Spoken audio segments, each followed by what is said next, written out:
Hello guys, आप सभी का स्वागत है आपके YouTube channel flying shot and zone में। तो आज हम बात करेंगे एक डायरेक्ट रिक्रूटमेंट की जो National Green Tribunal principal branch New Delhi में निकली है, जिसमें आपकी असिस्टेंट पोस्ट से लेकर स्टेनोग्राफर ग्रेड 1, स्टेनोग्राफर ग्रेड 2 की अलग अलग पोस्टें हैं जो आपके अलग अलग जोन्स में आपको रिक्रूटमेंट के थ्रू जॉब प्रोवाइड कराएंगी। तो डायरेक्ट रिक्रूटमेंट है, यानी कि आपका कॉन्ट्रैक्ट बेसिस पे नहीं है। आपकी ऑनलाइन एग्जामिनेशन, आपका मोड ऑफ एग्ज़ाम, आपकी सैलरी क्या होगी, वो सारी मैं इस वीडियो में आपको बताऊंगा डिटेल्ड में। तो पूरी वीडियो देखिएगा बिना स्किप करे। तो चलिए बात करते हैं सबसे पहले हम कि किन किन पोस्टों पर वैकेंसी है। तो देखिए 6 पोस्टें हैं जिन पर वैकेंसी निकली है एनजीटी में, नेशनल ग्रीन ट्रिब्यूनल में, और ये ऑल इंडिया बेसिस पर है, यानी कि जो इनकी प्रिंसिपल ब्रांचेस होती हैं आपको वहाँ पर पोस्टिंग दी जा सकती है। ठीक है, ये दिल्ली प्रिंसिपल ब्रांच से रिक्रूटमेंट निकली है, जो इसका मेन हेड ऑफिस है दिल्ली में। तो इसमें 6 वैकेंसीज़ है, जिसमें असिस्टेंट जुडिशियल जिसकी 6 वैकेंसीज़ हैं टोटल, यूआर की 2, एक एससी की, 2 ओबीसी, एक ईडब्ल्यूएस की। आपकी जो एज है वो 21 से 30 साल रखी गई है। इसके बाद सबसे इम्पॉर्टेंट पोस्ट फिर से आती है स्टेनोग्राफर ग्रेड 1। ठीक है, आपको 6 लेवल की पे मिलेगी, यानी कि 35,000 के आसपास जो बेसिक होती है लेवल 6 की, वो आपको मिलेगी 35,500 के आई थिंक आसपास। और नंबर ऑफ़ वैकेंसीज इसमें 4 हैं, जिसमें 2 आपकी जो है वो यूआर की है, एक एससी और एक ओबीसी की है। आपकी एज जो अपर एज लिमिट है वो 30 ईयर्स रखी गई है, 21 से 30 ईयर्स। इसके बाद हिंदी ट्रांसलेटर की एक पोस्ट है यूआर की, इसमें भी 23 से 32 साल आपकी एज रखी गई है। लाइब्रेरियन की पोस्ट है 2 यूआर की, वो भी आपकी 30-21 के बीच रखी गई है एज लिमिट।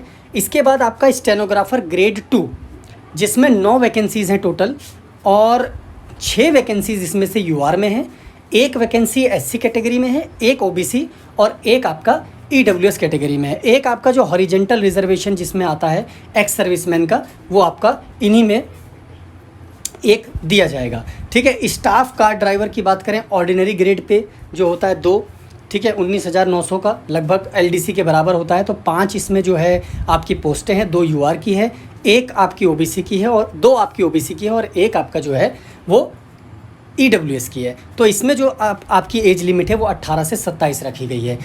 स्टेनोग्राफर ग्रेड 2 की जो एज लिमिट है वो 27 है आपकी अपर, और ग्रेड 1 की जो अपर एज लिमिट है वो 30 है, लेकिन मिनिमम उसकी 21 है, और ग्रेड 2 की जो है आपकी वो भी सेम 21 मिनिमम एज रखी गई है। ठीक है, चलिए इसके बाद आपको मैं बताऊं कि इसकी एसेंशियल क्वालिफ़िकेशंस क्या हैं इन सभी पोस्टों की।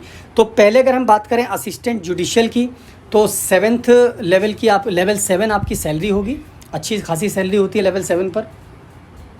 बैचलर डिग्री आपकी लॉ की होनी चाहिए, और कंप्यूटर ट्रेनिंग का कोर्स 6 मंथ का आपका कंप्लीट होना चाहिए रिकॉग्नाइज्ड इंस्टीट्यूशन से। डिज़ायरेबिलिटी मुझे लगता है आप पढ़ें ना पढ़ें कोई फ़र्क नहीं पड़ता, केवल उनको वरीयता दी जाती है, इसलिए डिज़ायरेबिलिटी रखी जाती है। इसके बाद हम बात करते हैं स्टेनोग्राफर ग्रेड 1 लेवल 6। ठीक है, लेवल 6 इसमें जो है आपका किसी भी, अगर आप साइड से ग्रेजुएट हैं तो आपके लिए इनफ है ये।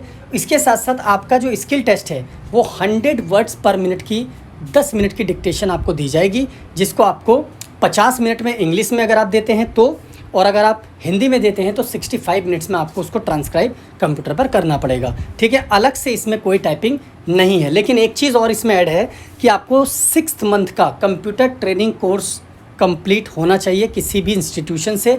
अब यहाँ पर सर्टिफिकेट तो नहीं मेंशन है, लेकिन आपको अगर किसी इंस्टीट्यूट से कंप्लीट करेंगे 6 मंथ का ट्रेनिंग कोर्स, तो आपको उसका सबूत दिखाना पड़ेगा। आई थिंक इसका मतलब आपको सर्टिफिकेट भी देना पड़ेगा। ठीक है, ये मैंडेटरी है, डिज़ायरेबल नहीं है। अगर आप लॉ से ग्रेजुएट हैं और उसके बाद स्टेनो आप कंप्लीट करके इस एग्ज़ाम के लिए अप्लाई करते हैं तो आपको वरीयता दी जाएगी, ये डिज़ायरेबल है। चलिए इसके बाद हिंदी ट्रांसलेटर है लेवल 6, इसमें मास्टर डिग्री हिंदी इंग्लिश, ठीक है, आप इनमें से कोई भी, और विद हिंदी एंड इंग्लिश में आपकी जो है इलेक्टिव सब्जेक्ट होना चाहिए। ठीक है, जो आपने डिग्री आपने कंप्लीट करी है उसके मीडियम में। ठीक है, इसके बाद हम बात करते हैं लाइब्रेरियन। तो आपको लाइब्रेरियन का बैचलर डिग्री होना चाहिए कंप्लीट, और 2 साल का एक्सपीरियंस भी मांगा है किसी भी गवर्नमेंट ऑर्गेनाइजेशन में। ठीक है, किसी भी गवर्नमेंट ऑर्गेनाइजेशन में, जिसमें PSU, central, state, UT, institutes, ठीक है, कॉलेजेस, ये सारे आ जाते हैं। इसके बाद हम बात करते हैं स्टेनोग्राफर ग्रेड 2 लेवल 4। ठीक है, as equivalent to SSC grade D। तो 12वीं पास आपके लिए इनफ होगा, आपको 12th पास कंप्लीट होना है कट ऑफ डेट तक। 80 वर्ड्स पर मिनट में आपकी शॉर्ट हैंड डिक्टेशन होगी 10 मिनट के लिए, 50 मिनट आपको दिए जाएंगे इंग्लिश की टाइपिंग को ट्रांसक्राइब करने के लिए, शॉर्ट हैंड को, और 65 मिनट दिए जाएंगे हिंदी वालों के लिए जो हिंदी में शॉर्ट हैंड ट्रांसक्राइब करेंगे कंप्यूटर पर। ठीक है। इसके बाद स्टाफ कार ड्राइवर के लिए आपको 10th पास होना ज़रूरी है। आपके पास एक ड्राइविंग लाइसेंस होना ज़रूरी है। ठीक है, मोटर कार्स का यानी कि हैवी मोटर व्हीकल्स का। उसके साथ साथ आपके पास 3 साल का मोटर कार चलाने का एक्सपीरियंस होना चाहिए। ठीक है, नॉलेज होनी चाहिए अगर आप छोटी मोटी कोई डिफेक्ट्स होते हैं तो उसको कंप्लीट करने का। देखिए गाइज़, इसमें जो आपको एक्सपीरियंस मांगा है वो ये मेंशन नहीं है कि आपका गवर्नमेंट से है या स्टेट से है या PSU से है या किससे है। तो आप कहीं का भी आप एक्सपीरियंस इसमें लगा सकते हैं, लेकिन वो रिकॉग्नाइज होनी चाहिए, यानी कि लिमिटेड कंपनी से ऊपर होनी चाहिए। ठीक है। आपका जो इसमें एक और चीज़ है इम्पॉर्टेंट जो मैं आपको बता दूं कि एप्लीकेशन आपको कैसे सबमिट करना है। तो देखिए, इसमें आपका जो एप्लीकेशन है वो ऑनलाइन नहीं है, आपका ऑफलाइन एप्लीकेशन है। और एप्लीकेशन आप 2 तरीके से सबमिट कर सकते हैं। या तो आप एप्लीकेशन को अपने जितने भी डॉक्यूमेंट्स हैं जो एसेंशियल्स हैं उसको सेल्फ अटेस्टेड करके आप इस एड्रेस पर, जिसमें registrar general National Green Tribunal principal branch Faridkot house, ठीक है, कोपरनिकस मार्ग न्यू दिल्ली 1, आप यहाँ पर पोस्ट कर सकते हैं। और आपको मेंशन भी करना पड़ेगा अपने कवर पेज पर जिस पोस्ट के लिए आप अप्लाई कर रहे हैं। ठीक है। या फिर आप अपनी एप्लीकेशंस अपने सारे डॉक्यूमेंट्स के साथ आप इनको मेल भी कर सकते हैं, जो मेल ID है rg.ngt@nic.in पर। ठीक है, ये भी आप कर सकते हैं, लेकिन इसमें भी आपको जो है पोस्ट मेंशन करना पड़ेगा, सब्जेक्ट में आप किस पोस्ट के लिए अप्लाई करते हैं। तो इसका जो एप्लीकेशन फॉर्म है वो इसी PDF में है। आप NGT की ऑफिशियल साइट पर जॉब अपॉर्चुनिटी में जाकर देख सकते हैं, या फिर इस PDF का लिंक मैं आपको डिस्क्रिप्शन पे दे दूंगा, आप वहां से भी डाउनलोड कर सकते हैं। देखिए, इस एडवर्टीज़मेंट में एक चीज़ मिस हो गई थी जो मैं आपको बताना चाहता हूँ। तकरीबन 26/8/2020 को एक एडवर्टीज़मेंट आया था स्टेनोग्राफर ग्रेड 2 का। ठीक है, जिसमें 3 पोस्टें थी। तो उन पोस्टों के लिए जो कैंडिडेट्स ने अप्लाई किया था उसको कैंसिल कर दिया है। इसका भी नोटिस NGT की साइट पे अपडेट है।